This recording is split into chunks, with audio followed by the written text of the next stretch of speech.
promise of animancy, internally the knights quietly began a more cautious exploration of the new science. Depleted in numbers but bolstered by their newly forged stock of soul-augmented weaponry and a small contingent of forged knights, the Knights of the Crucible would soon become an order few in Defiance Bay would dare to cross. But the opportunity to build upon their newfound power proved too great a temptation for the High Justice.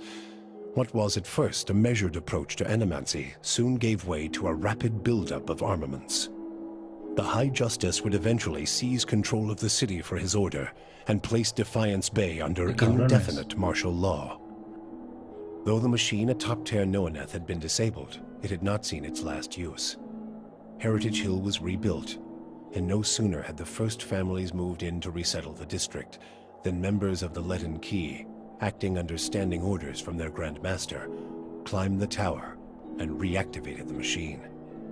The initiates slew a handful of the new settlers under cover of night and watched as history repeated itself, the victims reanimating and devouring the survivors. After this second incident, the district would remain abandoned. ¿Qué dices? The Duke's assassination at the apparent hands of an animancer had caused catastrophic rioting in the streets of Defiance Bay, and few animancers survived the first day. Many Deerwoodans took the end of Widewind's legacy as a sign, both that the gods did not approve of animancy, and that the purging of animancers in Defiance Bay had been enough to satisfy them. In time, their rage would subside, and a number of surviving animancers remained in and around Defiance Bay, often taking to the wilds to practice their science without repercussions. The town of Deerford had seen the last of the cult of Scan. Dark rumors about the town's many curses quickly faded, and travelers soon returned. The fortress of Cadnua emerged as a bastion of security in the midst of an untamed land, becoming the envy of every thane and earl in Deerwood. Legend grew over time of its impregnability, and stories of formidable invaders easily scattered by the keep's defenses became popular around the hearths of Deerwoodinians. Likewise, it also became a beacon to travelers, merchants, and visiting dignitaries alike. Reputed as the finest fortress in all Deerwood, people would journey from near and distant lands alike to experience its fabled hospitality and grandeur.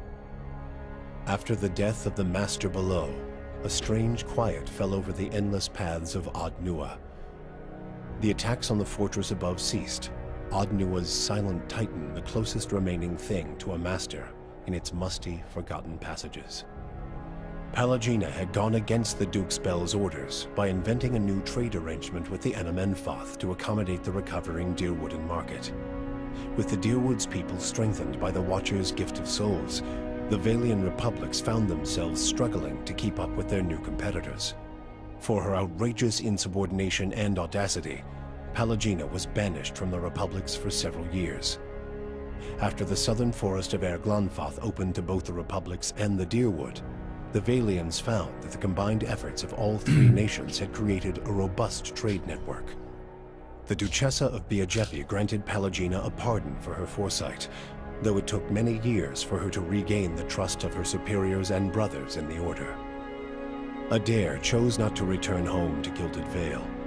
Still most comfortable far from cities, he settled in Deerford, which, like many towns in the Deerwood, was beginning the slow process of rebuilding. Believing now that it was the obligation of Kith to be the leaders their gods had not, Adair was soon named mayor of the town, and under his guidance, Deerford soon began to prosper. He expelled the last of the Scanites from the area and drew new settlers with the offer of land, a trick he had learned from someone he otherwise preferred to forget. With each passing day, Deerford would come to more closely resemble the Gilded Vale of Adair's childhood, the one worthy of its name.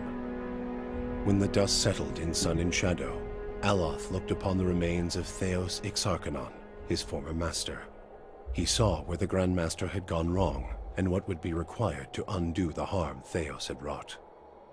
With a flick of his wrist, he burned Theos's robe, headdress, and every other symbol of the man's power. Never again, he vowed, should Kith live in fear and blind obedience to an authority they did not understand. Armed with the knowledge and courage he had gained on his journeys with the Watcher, he set out on the long and lonely task of dismantling the leaden key. With the Watcher's goals accomplished and his own vows fulfilled, Kanarua sailed back to Tekoa. His friends and family found him much changed, for a pall had fallen upon the man, smothering his former enthusiasm. Called before the Lore College, Kana told them of the pain the Engwithan legacy brought to the lands abroad. He insisted that a search for answers abroad could only fragment the Rawatai people, as it had done to the Deerwood. His findings were met with much respect, and Kanarua's voice came to be considered an influential one in the growing move towards Rawatai's isolation. With Theos defeated and the souls released from Sun and Shadow, healthy children were born once again in the Deerwood. The grieving mother sought a place where she might do penance for the birthing bell. She returned to Deerford, where, to the astonishment of the villagers, she delivered the first healthy child in over a decade. She remained there, and with each new birth, she saw a measure of hope restored to the Deerwood and a measure of grace for her own troubled past. You and Sagani never found Persok together. The Adra figurine had gone dark by the time they emerged from Sun and Shadow, and it was another month before Sagani finally accepted that Persok's trail had gone cold again.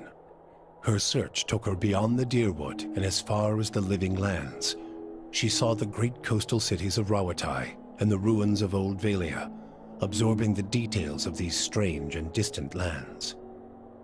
20 years passed before the Adra figurine finally glowed again. When it did, she followed its signal to a quiet hamlet on the outskirts of Adir. There, she met a young farmer and told her of her past as an elder of Masuk. Sagani returned to a village that had forgotten her face, but remembered her story. Masuk greeted her with cautious warmth, and Sagani found that their ways had become strange to her. She also learned that Kalu had perished of winter fever a few years before, and her middle child, Najuo, had died in a raid. But she found her daughter Yakona a hunter and mother of 3, and her son Malak a builder of mighty walls. In them, she came to find her place in the village, and the familiar contours of a world that had changed in her absence. For you, the death of Theos brought an end to your waking visions, and a silence to the whispers of the past. In their absence, you were able to sleep. The questions of a distant lifetime ceased to trouble your soul. All that remained was what to make of the answer. But at the moment, there was little to be done, and the matter would have to wait. A long journey loomed ahead.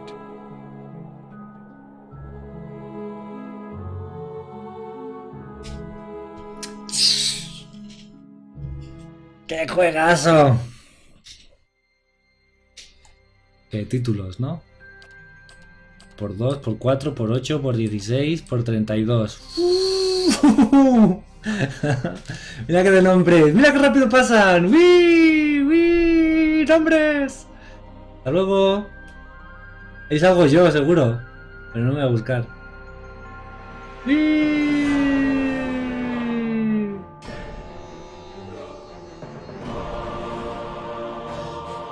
GG.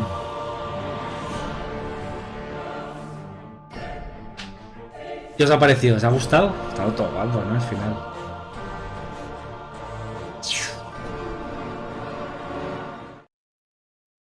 Y ya. Pues nada, chicos. Eso fue todo. Eso fue Pillars of Eternity. Espero que os haya gustado. Y ya jugaremos más. Ya jugaremos más, la verdad. Yo creo que ahora el siguiente que voy a jugar va a ser mañana es Dota. Juegazo, juegazo. Mañana toca Dota. Y ya os digo, igual por la noche, mañana a partir de las 10. Si no os gusta Dota, a partir de las 10 vamos a jugar Banner Saga. Así que os espero por aquí. También... De nada, muchas veces, como decía mi abuela. Muchas veces. Lo dicho, va a haber más streams, o sea, esto aquí no acaba el stream, ni mucho menos. La intención es que el stream crezca y meter más juegos, meter variedad.